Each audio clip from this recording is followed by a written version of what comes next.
Dia! Sejam bem-vindos ao programa E Agora José, para quem acredita no poder das redes. Hoje nós estamos aqui recebendo como convidado especial o Dr. Pedro Marques. Ele é advogado, capacitado em práticas colaborativas, mestrando em comércio exterior pela Escola de Negócios de Barcelona, especialista em família e sucessões pela PUC do Rio de Janeiro, sócio fundador do curso GPC e professor universitário.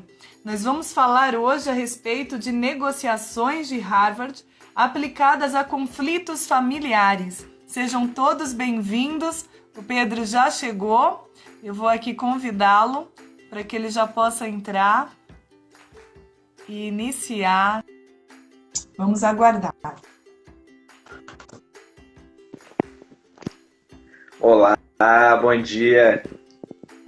Bom dia, Pedro. Estou esperando você aparecer ainda. Claro.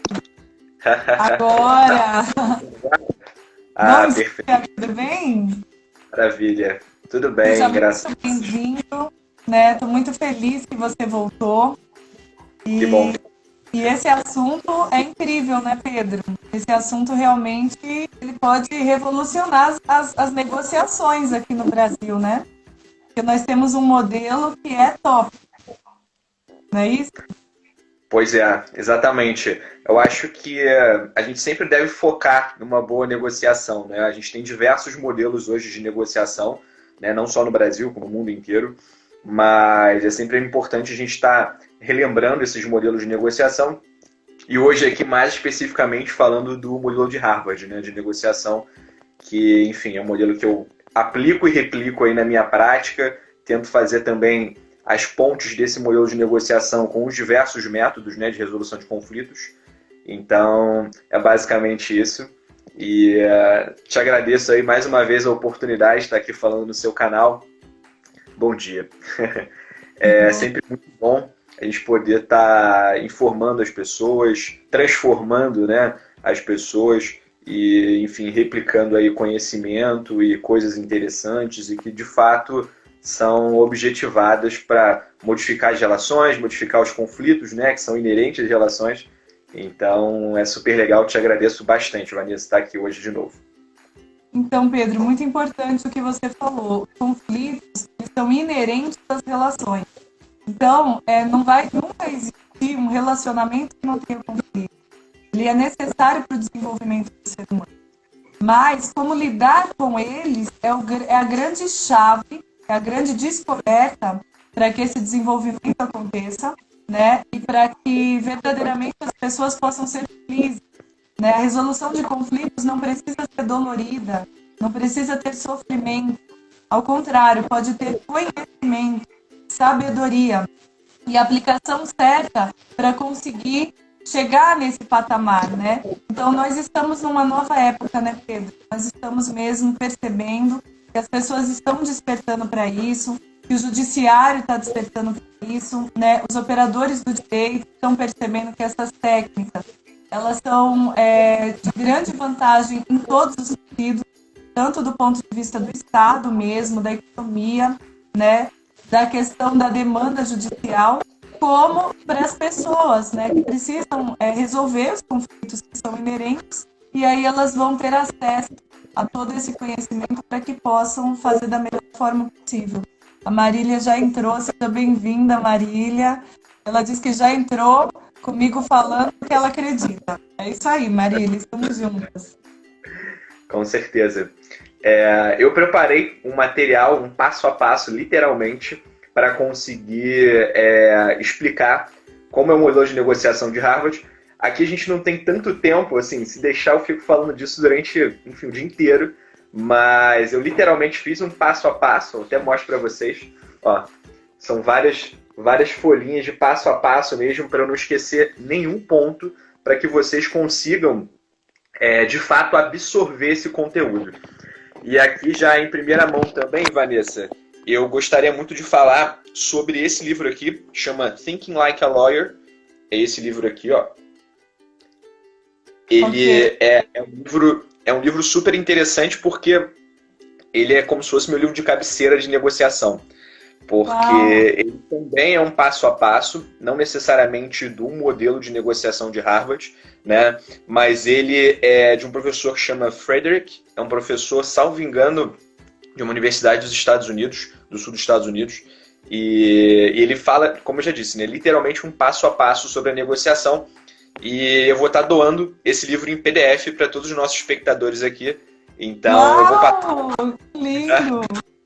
eu vou passar, eu vou passar esse livro em PDF para a Vanessa, e aí quem tiver interesse, Vanessa, se você pudesse se dispor a enviar para as pessoas que quiserem esse livro, eu vou estar disponibilizando ele em PDF, que é muito bom. Ele é um livro em inglês, né, não é em português, mas que de fato ele te dá um aporte muito interessante nesse aspecto de negocial, né? Tanto, enfim, que a gente vai falar aqui hoje de negociação na área das famílias, né? Mas que se replica aí, enfim, para todas as áreas do direito, para todas as áreas do conhecimento, aliás, né? Não só do direito, né? A gente fala muito em multidisciplinariedade, interdisciplinariedade, então é super interessante. É legal porque é um livro que é um pouco caro, assim, no mercado brasileiro, se não me engano, enfim, um livro aí de quase R$ 200, mas como eu já fiz uns cursos de negociação e acabei tendo acesso a ele a PDF, sempre quando eu tenho oportunidade aí de passar para as pessoas, eu passo, né? Então aí fica aí como meu presente para as pessoas que estão aqui assistindo a gente. Legal, eu vou só colocar aqui para orientar as pessoas. Quem quiser o livro, faz o seguinte: o vídeo vai ficar disponível lá no Instagram, né? No IGTV, né? E aí, o que você faz? Você coloca nos comentários que você quer o livro e deixa o seu e-mail. E aí eu encaminho para quem deixar o e-mail lá, né? Perfeito. Maravilha. É isso aí. Bom, Vanessa, eu acho que para iniciar a minha fala, eu até tinha colocado aqui umas questões bem iniciais assim, que eu queria falar, né, do modelo de negociação que a gente se utiliza normalmente nas nossas relações, né, e nas relações com as pessoas, nas relações com as empresas que a gente trabalha, nas relações com os nossos superiores, com os nossos subordinados. E eu sempre gosto de brincar que a gente acorda negociando, né? Enfim, a gente negocia com a gente mesmo, a gente negocia com os nossos pais, com os nossos amigos. Você está acordando, você negocia, poxa, será que eu vou dormir mais 10 minutos? Será que, enfim, né? A gente acaba passando por essa questão da negociação até sem perceber, né? Então, meu corpo. Então, a gente acaba passando por situações em que o nosso modo de negociar não é muito legal, não é muito interessante, e a gente acaba se perdendo nas nossas questões, nas nossas negociações. Então eu coloquei aqui inicialmente para falar um pouco da negociação de modo intuitivo, né? A gente tende a ter, não, porque eu tenho a intuição, porque eu sinto que deve ser assim. E isso numa negociação, você tratando, como a gente está falando aqui, de negociações na área das famílias, essa negociação eu conheço bem. Mayara colocou aqui agora. Então, as pessoas tendem a afirmar posições, né? Então, a gente acaba atuando e negociando de forma intuitiva, né? E as partes acabam buscando somente os benefícios para elas próprias, né? Então, falando aí já da negociação do modelo de Harvard, a gente tenta se afastar um pouco dessa negociação das posições, né? A gente tenta buscar muito além dessa negociação das posições. E a gente... Ah, tá. Alan, bom dia, Alan, querido. E a gente fazendo essa negociação baseada em posições, a gente acaba se esbarrando quase que 100% das vezes em formas intransigentes, né? A gente acaba fazendo, que eu gosto muito de falar disso, né? De uma, enfim, defesa irracional do nosso ponto de vista. A gente acaba defendendo nosso ponto de vista de maneira irracional, como se não tivesse mais nada no mundo, mais nenhuma outra opção, como se a gente não avalia o outro lado, né, os reais interesses do outro lado, Então a gente acaba caindo num limbo de intransigência, e isso faz com que a gente não consiga avançar numa negociação, né? Eu até coloquei aqui, tá, até tinha colocado aqui também, a gente fala muito nesses aspectos subjetivos das relações no direito das famílias, né? Nos direitos das sucessões também. E a gente esquece que, na verdade, a gente está negociando sempre com pessoas, né? Eu vou falar mais isso à frente, vou entrar um pouco mais no tema à frente, mas mesmo tratando de uma empresa, de uma pessoa jurídica, por exemplo, quem está representando aquela pessoa jurídica? É uma pessoa, né? Então, é incrível o poder da negociação quando você consegue transcender esse caminho da barganha, da posição, e você consegue atingir os reais interesses baseados em diversos critérios, né? Então, assim, você consegue não escalar aquele conflito de forma negativa, né? E objetivar e conseguir tirar o melhor proveito para o seu cliente ou para você mesmo, dependendo da questão da relação. Eu gosto muito de uma fala de um conhecido meu, enfim, que já tive aí o prazer de conversar em congressos, que é o Diego Falek, né? Que tem um livro que acho que já até inclusive citei esse livro dele na nossa última live aqui, que é Design de Sistema de Disputas, né? Que é até uma terminologia que ele se utiliza bastante. E ele fala que o melhor negociador é aquele que consegue estabelecer uma boa conversa, uma boa comunicação clara, eficiente, e que consegue tirar tudo o que ele quer do outro, né? Eu falo isso, às vezes as pessoas falam, Pedro, mas isso é maldade, caramba, como que você vai conseguir fazer isso? Enfim, isso eu vou explicar mais à frente. Mas você consegue tirar tudo do outro e o outro sorrindo. Você consegue estabelecer uma comunicação tão clara, estabelecer critérios tão objetivos. Você consegue literalmente tirar do outro rindo, né? Parece uma coisa meio, desculpa falar, meio idiota, mas é exatamente isso, né? Numa negociação que é bem preparada, né? Aliás, é uma coisa que eu bato bastante na tecla. Nada na vida você consegue sem preparação. E isso também se replica para a negociação, né? Numa negociação, você tem que estar hiper mega preparado para aquela questão, para aquele conflito, né? Então, eu acabei nem falando aqui no início, mas ano passado eu tive, enfim, a felicidade de representar o Brasil, todas as universidades, no International Negotiation Competition, que se utiliza desse modelo de Harvard, de negociação, né?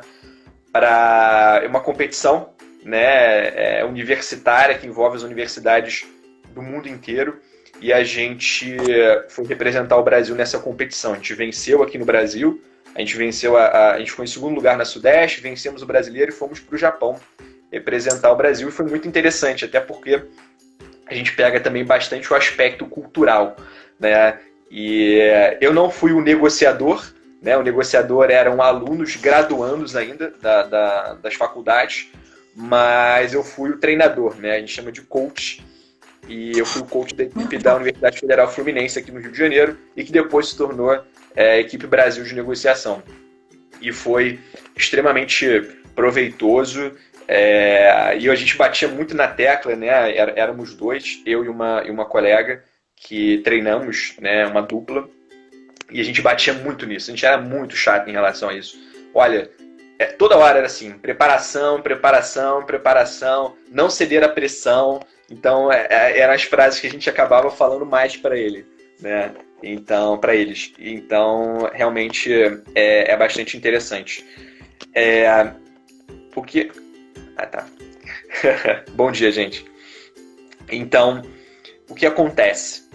O modelo de negociação de Harvard, ele visa justamente visar assim, um passo a passo bem objetivo para você seguir esse passo a passo para conseguir tirar do outro o melhor proveito possível de uma negociação. Ah, Carol Tufani, bem-vinda, querida, do Comitê de Jovens Profissionais Colaborativos, que eu faço parte também. Que legal. Então, Seja bem-vinda, Carol. Sim. Pois é. Então, a proposta desse modelo de negociação de Harvard, né? Aliás, esse modelo de negociação ele foi desenvolvido por 3 professores da escola de Harvard, que são o Roger Fisher, o Bruce Patton e o William Ury, que até já deixo aqui a indicação de literatura para vocês dos livros deles, né? Um livro principal, eu acho também, que serve como um livro aí de cabeceira para a negociação, o Como Chegar ao Sim, e tem diversos vertentes de como chegar ao sim do livro, né? Especificamente, o que eu vou tratar aqui é como negociar acordos sem fazer concessões. Acho uma leitura fácil, objetiva, e que você também consegue replicar aí nas suas relações, nas suas negociações. Então, a ideia desses professores, era justamente passar um passo a passo mais racional, né, transformando essas relações interpessoais e justamente com o propósito também de impulsionar a carreira profissional das pessoas, né? Vanessa, você queria falar alguma coisa? Pergunta, não sei se... esses livros que você indicou, eles estão em português ou não tem tradução ainda? Tem português também. Tem português já tem a tradução deles. Sim, sim. Aliás, tem livros bem antigos até de como chegar ao sim. Tem livros, acho que até da, década de 90, aí, de 99, 2000. E aí já tem um tempão, exatamente. Porque foi, na verdade, esse modelo de negociação de Harvard, né, a escola de negociação de Harvard, ela foi desenvolvida no início da década de 90 por esses professores. Então, já foram baseados vários livros a partir feitos dentro dessa escola, né, de negociação. E, felizmente, a gente tem a tradução também, né, que possibilita também uma ampliação de conhecimento, né? Nem todo mundo fala inglês, enfim, fala outras línguas, então facilita bastante. E mesmo que a pessoa fale inglês, né, eu, por exemplo, domino a língua, mas para você ter uma leitura mais aguçada, né, eu não tenho uma mega fluência em inglês em que eu consiga, enfim, ler um livro, o mesmo livro que eu leria em 2 dias, talvez em inglês eu não vá conseguir interpretar aquilo em 2 dias, né? Então, é legal, assim. Então, fica a dica aí do livro Como Chegar ao Sim, né? E o que acontece com essa... Até me perdi. Com essa negociação do modelo de Harvard, né? Eu já disse que é um passo a passo racional, né? A ideia é justamente transformar essas relações interpessoais e também objetivo impulsionar a carreira profissional das pessoas, né? E, gente, é uma coisa incrível, parece uma bobeira, né? Você fala, é só mais um modelo de negociação e tal, mas isso transforma real as relações e te dá um aporte incrível em qualquer negociação que você vai desenvolver, né? E nas relações familiares, nossa senhora, eu acho que é realmente transformador, porque você ter um passo a passo.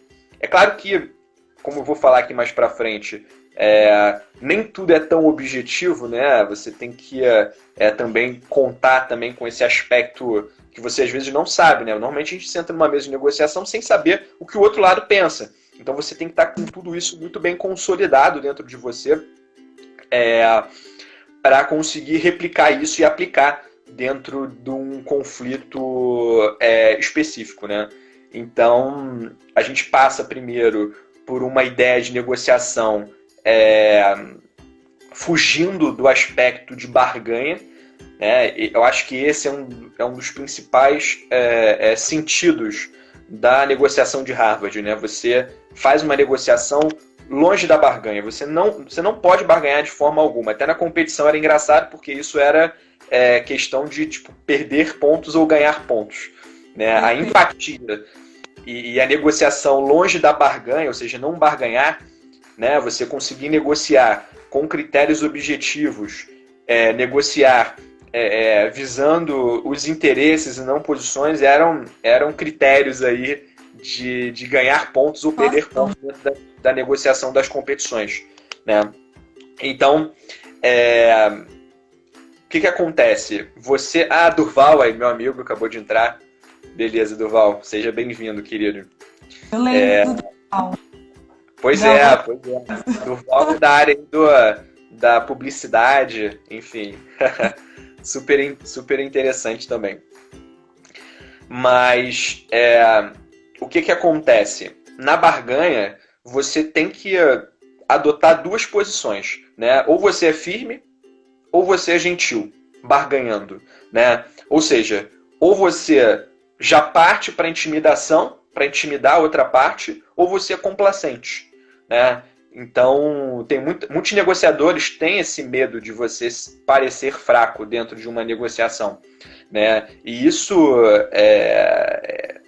é muito preocupante, né? E deve sim se preocupar em se mostrar firme, se mostrar objetivo dentro de uma negociação. E esse modelo de negociação de Harvard, como eu já disse, né, ele é baseado em princípios, né? Eles se concentram nos interesses básicos, né, buscando as opções mais satisfatórias para aquele conflito e, enfim, para todas as partes, para criar um ambiente negocial em que você consegue pautar critérios justos de negociação, né? Então, a gente tem uma dificuldade, né, nas relações familiares, nas disputas familiares, justamente porque passa por um aspecto subjetivo muito forte, né? Não é só questão de discutir, não é uma conta matemática, né? A mais B é igual a C, não é isso. Além daquelas posições que são dadas ali por aquelas partes no momento da negociação, tem todo um aspecto subjetivo envolvido naquilo e que dificulta bastante o nosso trabalho como advogado, como negociador, como mediador, e que se você tiver um passo a passo, como no modelo de negociação, você consegue consolidar todas essas informações de forma mais objetiva e de forma mais transparente. Luísa Calmon, seja bem-vinda, querida. Professor José também, seja bem-vindo. E, bom, passando agora para uma forma mais objetiva de explicar, né, eu dividi aqui em 4 blocos, em 4 partes, o como chegar ao sim, assim como o livro fala, né, como chegar ao sim. Né? Então, um passo a passo básico, né? Eu não vou aqui adentrar nos diversos outros aspectos da negociação de Harvard, que também são importantes, se vocês quiserem se aprofundar no tema. Aliás, eu vou até fazer meu merchan aqui, Vanessa. A gente está com um curso que chama GPC, @curso GPC no Instagram. E para quem quiser aí se interessar pelo modelo de negociação de Harvard, a gente está montando um curso de negociação envolvendo diversos métodos, enfim, super interessante, dentre eles também a negociação de Harvard. Então, quem quiser tiver interesse em se aprofundar nesse estudo, a gente está aberto aí. A gente tem a Vanessa também como super parceira lá no curso também. Então, fiquem super à vontade. O que acontece? Para mim, Pedro, fazer acordos significa influenciar o outro, né? Como eu posso influenciar o outro a me dar o que eu quero? Ou pelo menos grande parte do que eu quero e para satisfazer o meu cliente ou a mim de forma mais satisfatória possível, né? Obrigado. Extras Arthur Pessoa, excelente live. Beleza, abençoado dia todo, isso aí, amém. Então,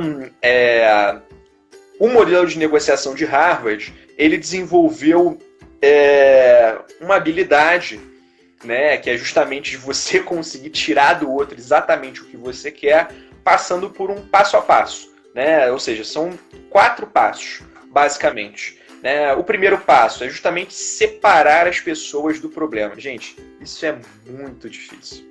Né? Quando você está imbuído ali desse aspecto subjetivo, de emoção, você conseguir visualizar aquela pessoa, visualizar o problema. Como a gente já falou aqui, né, Vanessa? Como a gente está discutindo aí de relações familiares, você conseguir separar aquela pessoa que talvez você tenha convivido durante 30 anos para negociar talvez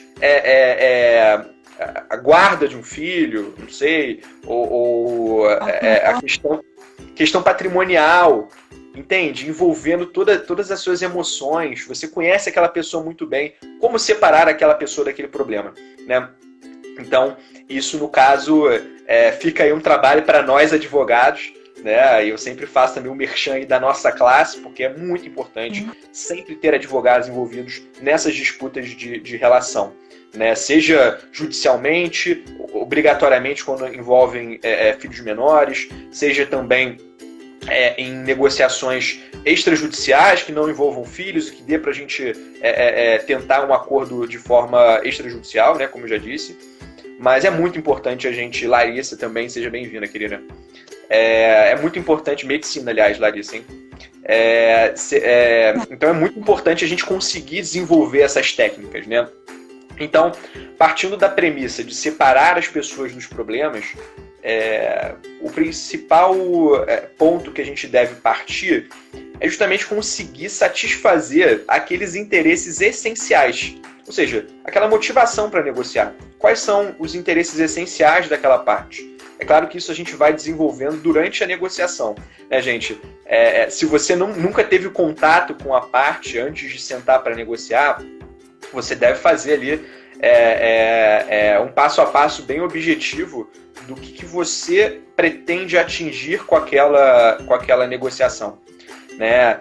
E você vai desenvolver e vai ter o feeling ali da situação a partir desses passos que eu vou falar. Do primeiro, como já estou falando, né?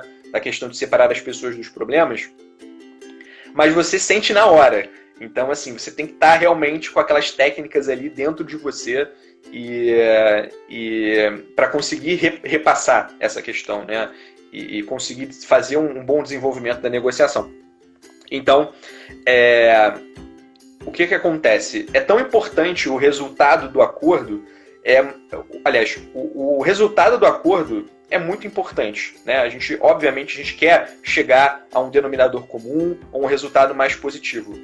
Mas falando de conflitos familiares, a preservação daquelas relações também é um ponto muito importante, né? Se não mais importante do que somente chegar a um acordo. É difícil a gente, por exemplo, num processo judicial, de forma litigiosa, tratando as coisas muito focadas ali naquela materialidade do processo, no final da ação a gente estourar um champanhe com o nosso cliente, até uma coisa que a Olivia Fuchs fala bastante, né? Poxa, eu nunca estourei um champanhe comemorando, por exemplo, o ganho de uma guarda unilateral, sabe? Que os pais provavelmente nem têm mais conversa, não conseguem mais conversar e que quem estabelece essa comunicação são os advogados. Então, assim, o que é mais importante? Eu conseguir aquela guarda unilateral ou tentar manter aquela relação um pouco mais estável, uma comunicação mais objetiva ali entre o casal, né? Porque, de fato, a gente fala de conflitos familiares, Vanessa, você sabe, são relações continuadas. Então, é muito importante a gente fazer esse mantimento, né, das relações.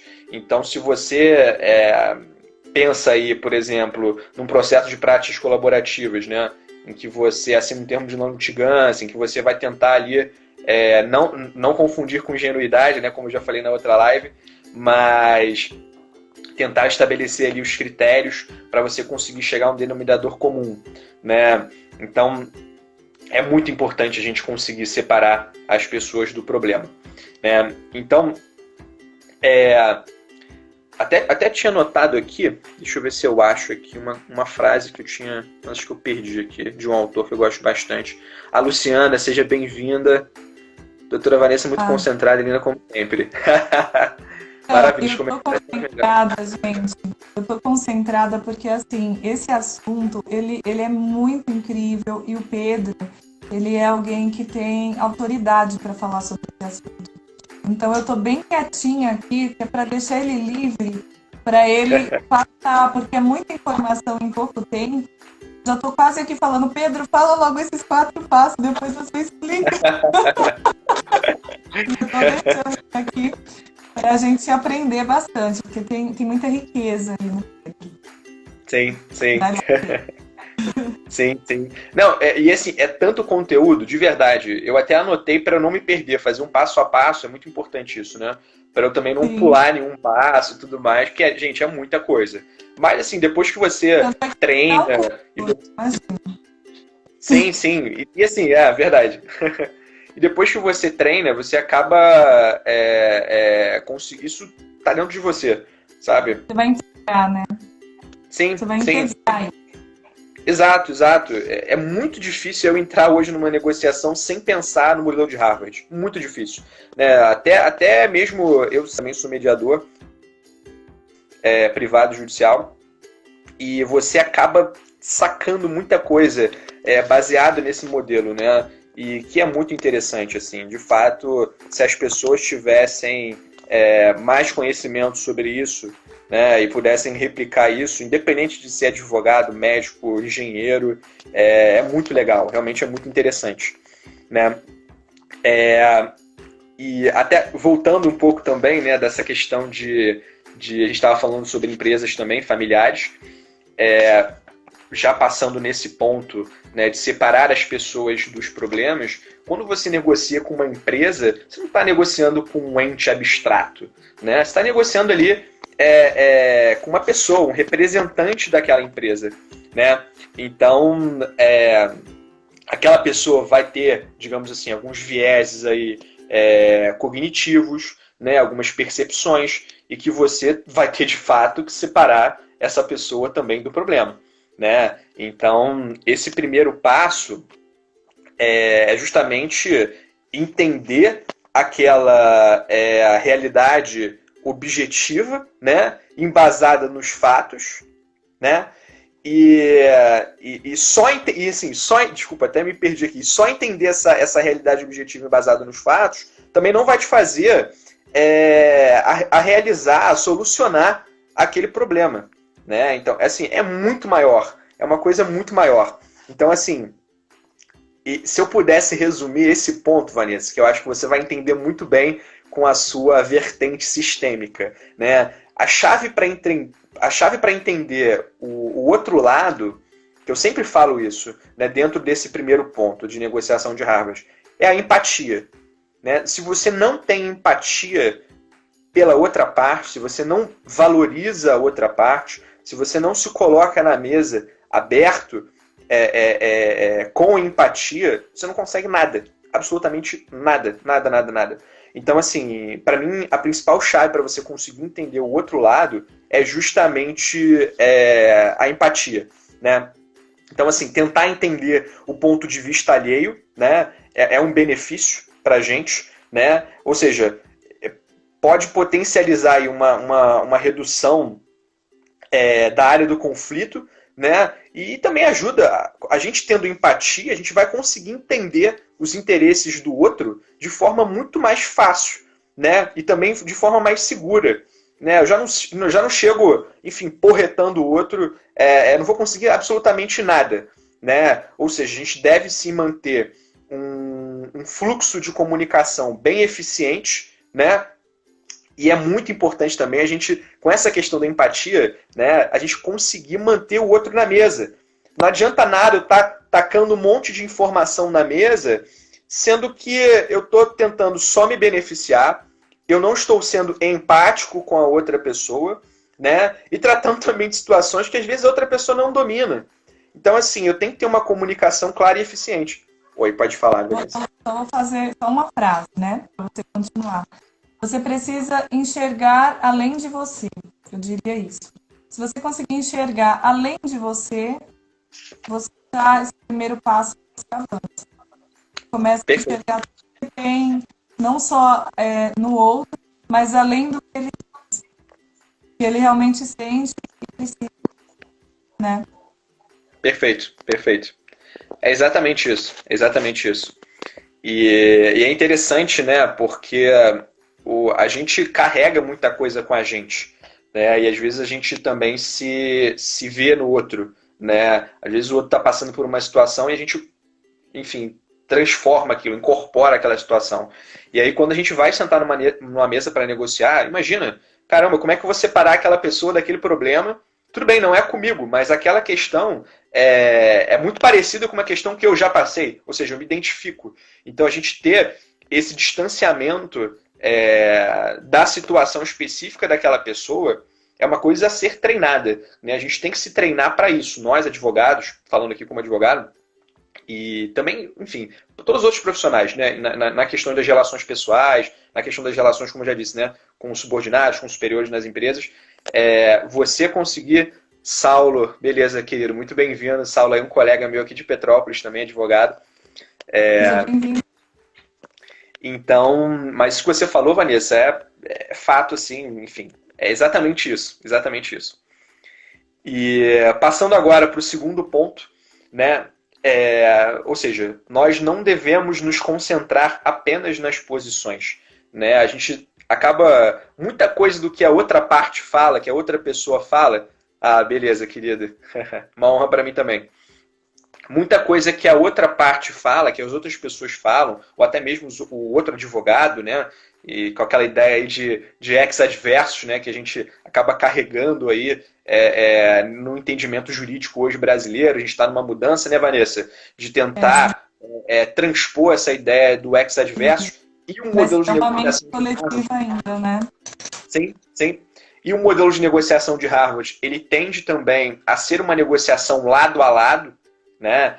E não frente a frente, né? Você acaba trabalhando em conjunto com outro advogado para conseguir chegar num denominador comum. Então, eu sempre falo isso, até em práticas colaborativas também, para as pessoas não confundirem essa questão de trabalhar lado a lado. As pessoas falam, não ganha-ganha, e confunde com a ingenuidade. Né? Não é ingênuo, não é uma questão ingênua. Né? Você... beleza, Tânia. Eu que agradeço aí os espectadores. Então você acaba trabalhando bastante, se concentrando nos reais interesses. Né, Vanessa? Como você já tocou nesse ponto, e esse é justamente o segundo ponto do modelo de negociação de Harvard, do passo a passo, né, que é concentrar-se nos interesses e não nas posições. E também é muito difícil, né, você conseguir ali transpor essas posições para chegar nos reais interesses daquele conflito específico, né? A gente falando dos conflitos familiares, eu sei que eu estou, enfim, pauletando aí em cima dessa questão, mas é muito importante a gente entender esses pontos e principalmente esses aspectos subjetivos das relações familiares, né? O que acontece? Inicialmente, para a gente falar aí de interesses e posições, o interessante também é você fazer a diferenciação, né? O que são posições e o que são interesses. Então, uma questão fácil assim, de você entender é justamente pensar que os interesses, eles motivam as posições, né? Então, os interesses são motivados pelas posições. Então, assim, é como se os interesses, eles fossem os motores silenciosos, assim, se assim eu posso dizer, né? Por trás de uma, sei lá, de uma chuva de posições. O que você está vendo, que a parte está botando para fora ali, falando alto, gritando, na verdade são as posições, né? E você vai ter que ter aquela percepção mais aguçada para você conseguir ouvir de fato ali, como eu já disse, né? Esses motores silenciosos que são os reais interesses. Né? Isso você consegue adquirir com treinamento, com prática. Né? Sem praticar, sem treinar, sem negociar, né? Você não consegue. Pode falar, Vanessa. Ô Pedro, eu vou fazer uma colocação do que eu uso na minha prática de negociação, né? Você me diz se tem alguma coisa a ver, tá bom? Sim. O que eu faço? Quando eu estou num caso de família, as pessoas elas vêm todas envolvidas com questões emocionais, né? Então, tem muito além do que aquilo, são as raízes mesmo, né? Tanto a questão do sistema como do que ela já traz. O que eu faço? Eu enxergo, vou fazer uma analogia como se fosse um copo cheio. Ela já está cheia, ela está transbordando de emoções, de tudo, e ela está cheia de posições. Então, eu silencio num primeiro momento e ativo o meu ouvido. Ou seja, de verdade eu estou ouvindo. Deixo que ela fale. Por quê? Porque enquanto ela fala, ela vai descarregar ali tudo que ela pensa que é o problema. E ela vai falar, e alguém está escutando pela primeira vez. Porque se alguém tivesse escutado antes, ela não precisava tanto falar. E aí aquela água, ela vai embora, o copo fica vazio. Quando o copo fica vazio, chegou a hora de realmente olhar para a verdadeira questão da negociação. Porque todas as emoções que estavam na frente, atrapalhando e deturpando a imagem, a visão, foram tiradas. E agora existe uma maior clareza para que se possa falar do que realmente é necessário falar. Isso tem a ver com esse segundo passo? Tem bastante a ver. E é uma questão interessante, né? Porque como é importante o desabafo da outra parte, né? Sim, e a outra parte, eu vejo muito isso na minha prática, que ela acaba visualizando até os reais interesses dela própria a partir desse desabafo. Porque se eu faço uma escuta ativa e consigo ali definir de forma objetiva os interesses dela, ou seja, como você disse, né? Pô, primeira vez que ela está falando, primeira vez que alguém está realmente escutando, fazendo mesmo essa utilização da escuta ativa, né? E eu conseguir passar para ela. E assim, é uma coisa simples, né? A pessoa vai, fala. Aí eu paro e falo assim, olha, pelo que eu entendi, o seu interesse é esse, esse e aquele. É isso mesmo? Perfeito. Fala, nossa, mas é exatamente isso. Para ela mesma, tirando as emoções que estavam atrapalhando. Isso vai trazer para ela para ela mesma uma visibilidade do que realmente é necessário para ela. E nesse movimento que você está escutando, você também está se conectando a ela. É uma maneira de conexão. E na conexão vai vir o primeiro passo, que é a empatia. Você vai compreender. Isso vai também te ajudar a encontrar caminhos que possam atender ambas as partes, né? Perfeito. E assim, numa mesa de negociação, você não tendo empatia, você não tendo uma escuta ativa, esquece. Com certeza você vai ceder à pressão, com certeza você vai ceder a uma opção menos favorável para o seu cliente, para você. Então, você ter essa percepção e conseguir definir isso muito bem na sua negociação, esse é o diferencial. Né? E empatia não significa ser fraco, né? As pessoas falam, não, porque já tem que chegar retando, sendo grosseiro e... Gente, não funciona assim. Definitivamente não funciona assim. É exatamente isso que a gente está insistindo bastante nesse programa, porque qual é o objetivo desse programa? É trazer essa consciência para as pessoas, é uma nova consciência, né? É uma consciência que já chegou, muitas pessoas já despertaram para isso, mas a gente tem que dar continuidade para que mais pessoas recebam isso e possam aderir a isso. Isso vai criar uma rede poderosa e aí sim vai manifestar na nossa vida. Então, só queria colocar, a empatia é a conexão, é o reconhecimento de que o outro faz parte. E no âmbito de família vai fazer parte para sempre. Por quê? Sim. Porque tem um filho em comum, né? E mesmo que não tenha filho em comum, porque tem uma história em comum. Aquela pessoa faz parte da tua história, não tem como apagar a tua história. É a tua história, é o que contribuiu para que você chegasse aqui. Aquela pessoa faz parte dessa construção, você não tem como tirar isso. Então, quando você enxerga isso, você tira as emoções, né, os conflitos, os problemas que geraram aquela dor, então a coisa fica bem mais clara, né? Pedro, deixa eu te falar uma coisa. Nós temos ainda 2 passos. E eu também quero falar um pouquinho depois sobre o curso. Quero falar sobre o livro que você presenteou às pessoas. Muitas pessoas entraram e não souberam do livro. E eu vou propor algo totalmente diferente, inusitado. Eu nunca fiz isso nesse programa, né? Que é o seguinte, vai terminar o nosso tempo, né? E para que a gente possa cumprir... Já vai terminar o nosso tempo? Não vai, mas não vai dar tempo de você falar tudo. Porque nós temos aqui 12 minutos, salvo engano. 12 minutos. E ainda falta espaço, falar do programa, falar do livro. O que eu proponho? Que a gente volte. Com 1 hora vai acabar o nosso tempo e a gente retorna para fazer mais meia hora para que a gente possa cumprir, porque eu acho que isso vai realmente colaborar com as pessoas, não só na questão de família, mas e o que eu quero propor agora é o seguinte, para quem entrou depois e não ficou sabendo, Pedro, ele presenteou as pessoas aqui com um livro, né?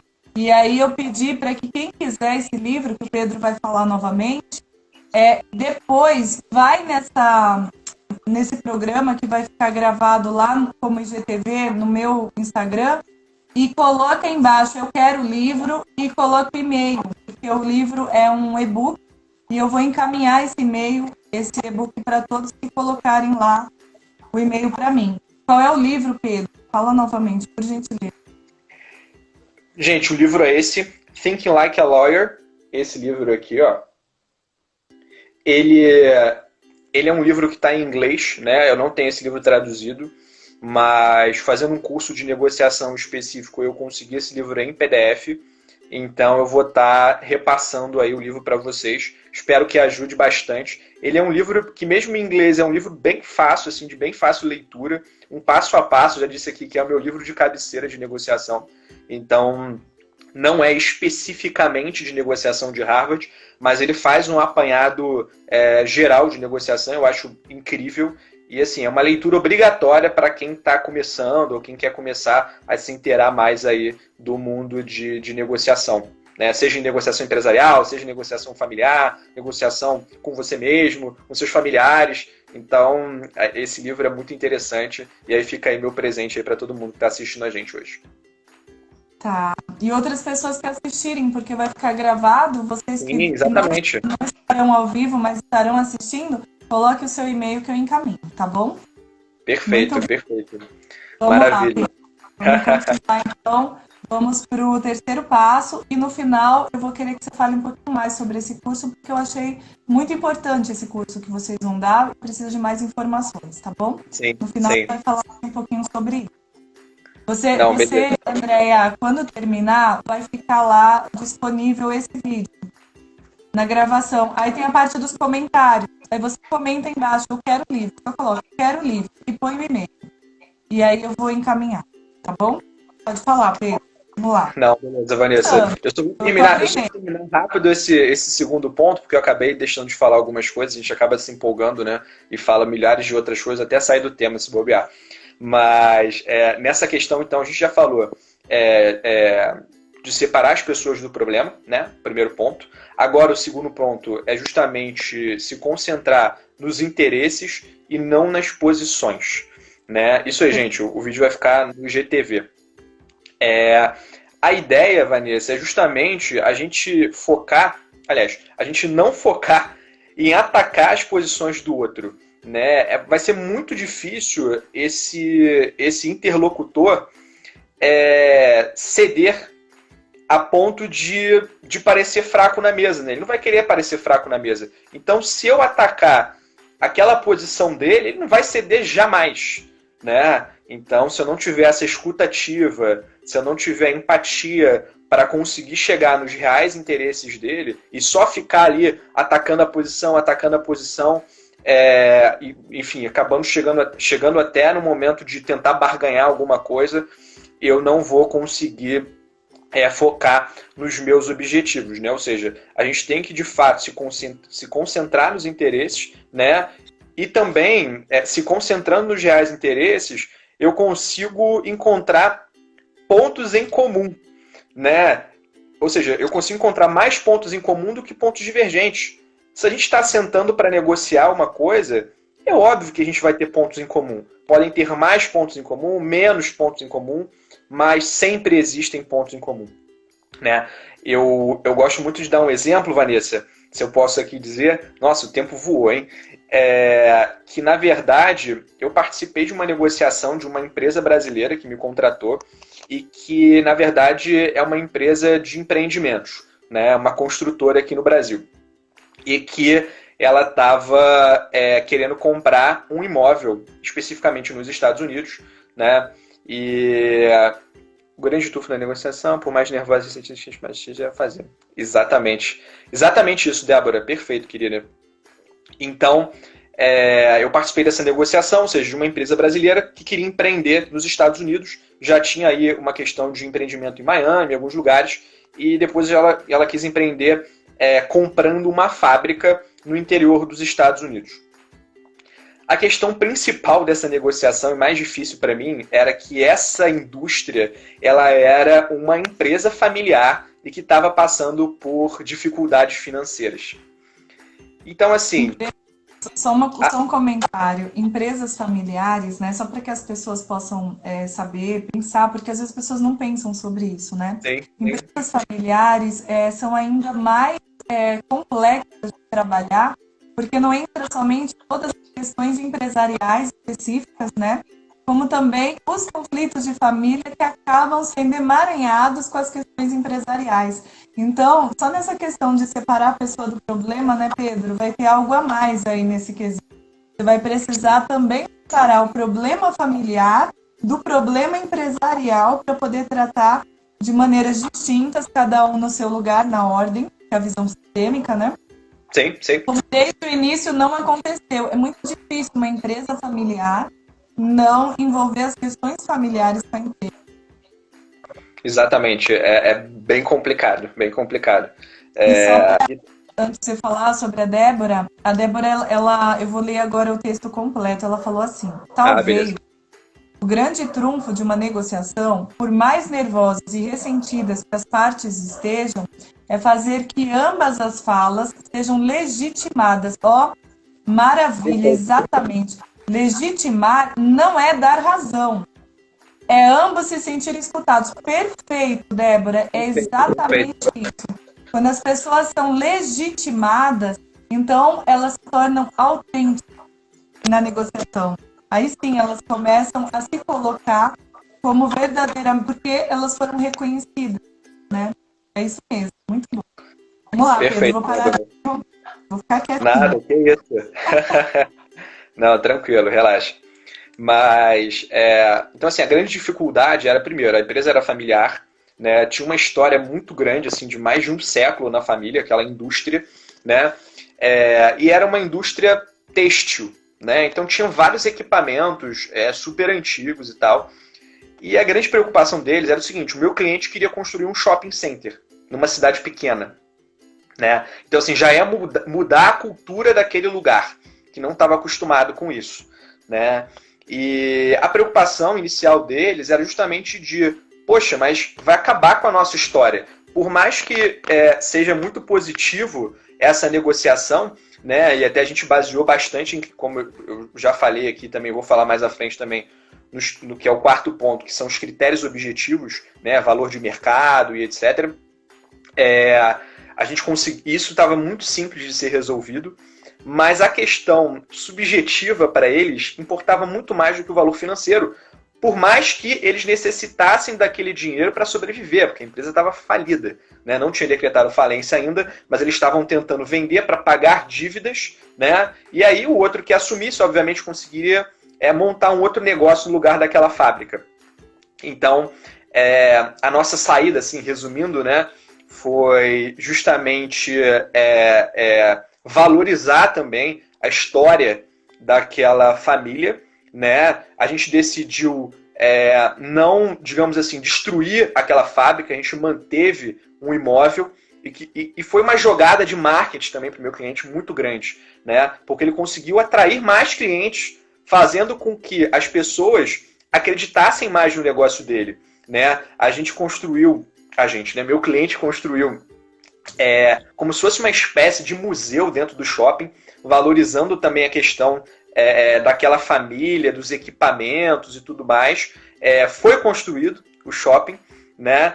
E, além disso, o meu cliente fez uma parceria com essa família que tinha indústria têxtil de ceder uma loja por 10 anos para eles poderem vender os seus produtos. Ou seja, não só comprou o negócio, valorizou a história da família, como também cedeu um espaço que era um custo irrisório para o meu cliente, né? Ou seja, a gente conseguiu fazer uma compra muito bem sucedida, né? Conseguimos tudo o que a gente queria e, além de conseguir tudo o que a gente queria, a gente deixou outra parte feliz, né? Então, foi uma negociação assim perfeita, sabe? Foi muito interessante, foi difícil, né? Pelas questões familiares que envolviam aquela fábrica, os sentimentos, né? Até pela questão da história do imóvel, que, engraçado, não era tombado, a gente conseguiria derrubar tudo se quisesse, né? O meu cliente até teve um custo maior para conseguir reformar o imóvel antigo, mas no final das contas foi muito interessante porque a gente conseguiu literalmente tudo que a gente queria e o outro cliente também saiu feliz, né? A outra parte também saiu feliz. Pedro, é isso que é importante. Eu sempre falo isso para as novas negociações, né? E a gente vá para a negociação pensando de uma maneira que todos possam ganhar. porque isso é extremamente possível. Né? Para eu Sim. ganhar, o outro não precisa perder. Na verdade, se o outro perder, o meu ganho é ilusório. Eu ganhei somente naquele instante. É ilusório se alguém perder para ganhar. É necessário que todos ganhem, e aí é justo. E sendo justo, será abençoado, né? Sim, Então, sim. muito. E eu acho também, uma coisa que a gente deve sempre se perguntar numa negociação, que um bom negociador deve fazer, é uma pergunta simples. Por quê? Por que daquilo? Por que disso? Né? Ou seja, tentar identificar os valores que motivam aquelas decisões.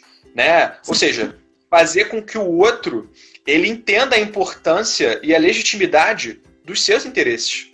Né? Então, esse ponto é de fato muito importante. Né? E difícil, né? A gente está falando aqui de situações, todas são difíceis, né? Então a gente só vai conseguir aplicar isso de fato com a prática, né? E nem sempre a gente vai conseguir aplicar e a gente vai ter que recorrer a outros métodos, a mediação, enfim, outras coisas. Né? E aí vem a instrumentalização que a gente falou da outra vez, né? Que é importante, sim, além de você conhecer métodos de negociação, também é importante você conhecer técnicas para que você se instrumentalize e veja naquele caso específico qual a técnica mais apropriada para personalizar, né, nesse objetivo de encontrar um resultado que beneficie ambas as partes. Pedro, deixa eu te falar, eu acho que a gente tem 1 minuto, e eu vou aproveitar esse 1 minuto para repetir que hoje, né, haverá uma exceção no nosso programa e por isso nós vamos voltar. Assim que finalizar aqui, nós vamos retornar. Ficou faltando ainda o 4º passo. Ficou faltando a gente fazer uma geral de tudo, né? E falar também. Oi? 3º e 4º, hein? O 3º e o 4º passo ficou faltando ainda. E assim, é muita riqueza. A gente ainda vai falar de um curso que vai ser dado aí pelo GPC e que a gente indica com certeza, né? A gente está vendo aí a capacidade do Pedro. Então, gente, vocês fiquem aí atentos e se quiserem convidar pessoas para entrarem agora de novo, aproveitem porque é esse o momento. Nós vamos para o 3º e o 4º passo e vamos fazer uma geral dos 4 passos de novo, né? Uma resumida, uma síntese dos 4 passos. Então, se vocês sabem de alguém, né? O Aloysio falou aí com carinho do advogado dele, gostaria que o advogado tivesse acesso, tudo, convida para entrar agora novamente, né? Estamos todos nós somos colegas, todos advogados, né? A gente faz parte de um sistema de advogados. Então, nós estamos aqui para colaborar com os colegas, para que todos consigam crescer, né? Tem cliente para todo mundo, tem trabalho para todo mundo. Então, nós precisamos nos abençoar, nós precisamos trazer isso para os colegas. E cada um que despertar para isso vai ajudar ainda mais a efetividade desse trabalho, né, Pedro? Em todo o mundo, não só no Brasil. Deixa eu só pegar aqui a Débora, ela disse o seguinte: o problema é que o conceito de ganhar ainda é muito reducionista. É verdade. Eu trouxe, Débora, esse ganhar e perder nesse conceito reducionista, né? Porque é isso que ainda está na mente coletiva. Nós sabemos que ganhar é ganhar para valer. E aí é todo mundo ganhar, porque somos partes, né? É visto como não deixar que o outro consiga seus interesses. E ganhar, às vezes, é até ver e abrir mão de interesses não produtivos. E só percebemos que talvez nossos interesses não são todos importantes como pensávamos. Eu vou contar rapidinho uma história, a gente está quase acabando. Eu vou contar essa história, Pedro, para quando você voltar, você já voltar pontualmente, tá bom? Show de bola. Eu tenho uma história super bacana.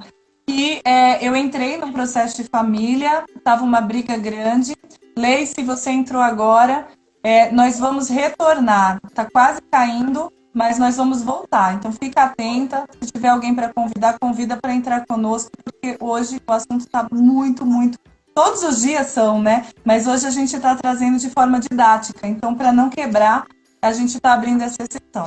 Então, vamos lá.